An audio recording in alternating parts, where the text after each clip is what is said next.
This Saturday marks 20 years since the September 11th terrorist attacks. Tonight, we're remembering the heroism of a flight attendant who was also a San Francisco native. She was on the first plane that crashed into the World Trade Center.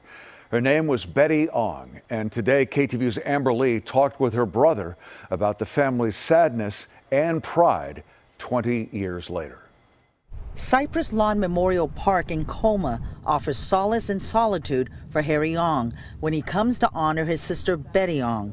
She was the flight attendant on American Airlines Flight 11, credited with being the first person to alert authorities to the deadly hijackings that took place September 11th, 2001. I just have that feeling that I just wasn't there for her. It's just really hard to feel otherwise. Ong says his sister's last words during a phone call to report the hijacking reflects her courage and poise.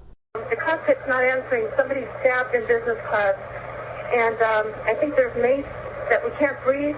I don't know. I think we're getting hijacked. Betty remained on the phone for 23 minutes, providing critical information until the plane crashed into the World Trade Center.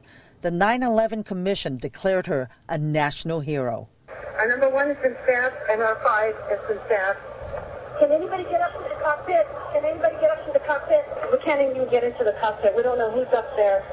Her last words were, "Pray for us." 20 years has gone by, but I also have to say that it's been 20 years of anguish. Anguish that hasn't diminished. Ong says for years after the attacks, their father refused to give up hope that Betty was alive until he died in 2007. Every single night, he'd be glued to the television. And just think that, the return of Betty is come about and that she's safe. And he'd be just sitting there crying. Ong says Betty had volunteered to work that flight to earn some extra money for a trip with her sisters. And here we are, the 4 of us, Betty, myself, and my parents. She was the youngest of 4 in a tight-knit family.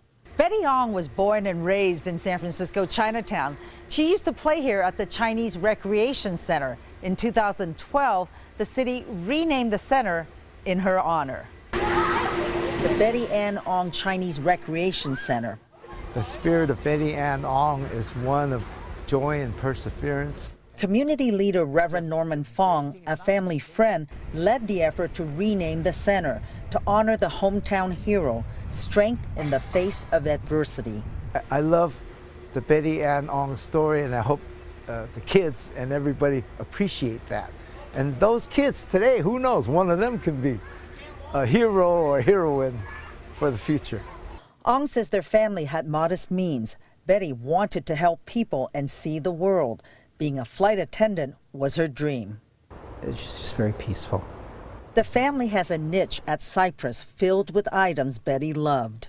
And I just remember her, and I remember her every day, and think about her and what happened to her.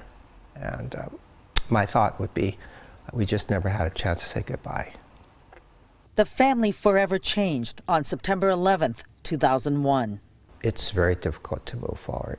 It's just not easy. In Colma, Amber Lee, KTVU, Fox 2 News.